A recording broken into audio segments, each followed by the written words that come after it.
காலையில் எந்திரிச்ச உடனே வந்து நம்மளோட யூரின் வந்து கொஞ்சம் கலர் மாறி போகிறத பார்க்கலாம். நம்மளுடைய இது ப்ரீத்திங் வந்து பேட் பிரெத்தாக இருக்கும். நம்மளோட கண்களில் பார்த்தீங்கன்னா ஸ்டிக்கினஸ் வந்திருக்கும். இதெல்லாம் ஏன் வருது? ஏன்னா தூங்கும் போது நம்ம உடம்பு தன்னைத்தானே வந்து க்ளீன் பண்ணுது, டீடாக்ஸ்ன்னு சொல்லுவோம். இது மட்டும் இல்லாமல் தூங்கும் போது தான் நம்மளோட செல் ரிப்பேர் ஆகுது, நம்மளுடைய இம்யூனிட்டி பூஸ்ட் ஆகுது, க்ரோத் ஹார்மோன்னு சொல்லுவோம். குழந்தைங்களுக்குலாம் ரொம்ப ரொம்ப இம்பார்ட்டன்ட். ஸோ அதனால தான் குழந்தைங்களை ஒரு 8 மணி நேரம் 9 மணி நேரம் தூங்கணும்னு நம்ம சொல்கிறோம். ஸோ 10 o'clock நம்ம வந்து பெட்ரூமில் போய் ரொம்ப இருட்டான பெட்ரூமில் தான் வந்து நம்ம தூங்கணும். So 10 to 5. ஸோ அப்போ அதுக்கு 3 மணி நேரத்துக்கு முன்னாடியே நம்ம வீட்டில் எரியிற ஒயிட் லைட்டுன்னு சொல்லக்கூடிய அந்த ஃப்ளோரசன்ட் நார்மல் டியூப் லைட் இருக்கு இல்லையா, அதை ஆஃப் பண்ணிவிட்டு எல்லோ கலர் இல்லை ஆரஞ்சு கலர் ஆம்பர் கலர் சொல்லுவோம், அந்த லைட்டை வேணால் நீங்கள் போட்டுக்கலாம். இது ஏன் அப்படின்னா சயின்டிஃபிக்காக இந்த ஒயிட் லைட்டில் வர வெளிச்சம் வந்து ப்ளூ வேவ் லென்த். இது நம்ம கண்ணில் படும் போது நம்ம உடம்பு என்ன நினச்சிக்கோன்னா இன்னும் இரவு ஆகலை, இன்னும் நைட் ஆகலை. ஸோ அதனால என்ன ஆகுனா நைட்டு உற்பத்தி ஆகிற மிக முக்கியமான ஒரு ஹார்மோன் மெலட்டோனின், ஸ்லீப் ஹார்மோன் சொல்லுவாங்க. பட் அது மட்டும் வேலையில் அதுக்கு நிறைய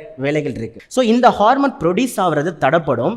அதனால தான் நிறைய பேர் வந்து தூக்கம் வர மாட்டேங்குது. இன்னும் தூக்கம் வரலன்னு திருப்பி நீங்கள் ஃபோனு செல்ஃபோன் பண்ணும்போது இன்னும் வந்து உங்கள் பாடி வந்து கன்ஃபியூஸ் ஆகும்போது இந்த சிர்காடியம் ரிதமே கொலாப்ஸ் ஆகுது. ஸோ 7 மணிக்கு மேலே முடிஞ்ச அளவுக்கு ஒயிட் லைட்டை கட் பண்ணிவிட்டு நீங்கள் அதுக்கு பதிலாக இந்த மாதிரி ஆரஞ்சு எல்லோ கலர் லைட்டை பயன்படுத்துறது நல்லது. ஸோ அடுத்து வந்து 30 minutes எக்ஸ்போஷர். காலையில் எந்திரிச்ச உடனே நீங்கள் பண்ணக்கூடிய மிக முக்கியமான ஒரு வேலை என்னென்னா, ஒரு பால்கனிலையோ மொட்டை மாடியில் போயிட்டு எக்ஸ்போஷர் டு சன்லைட்.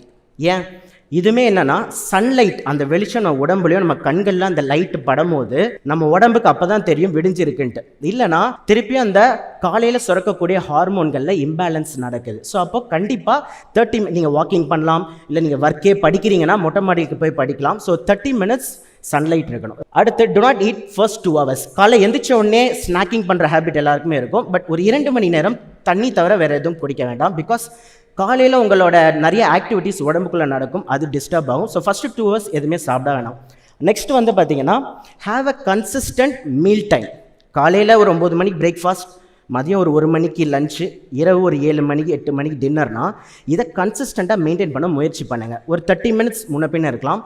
இது ஏன்னா இது ஒரு ரிதமில் ஃபாலோ பண்ணும் போது கரெக்டாக தினமும் ஒரே டைமில் நீங்கள் சாப்பிட பழகினீங்கன்னா அந்த டைமில் உங்களுக்கு வந்து டைஜஷனுக்கு உண்டான எல்லா ஹார்மோன்களும் அந்த டைமில் வந்து சுரக்க ஆரம்பிக்குது.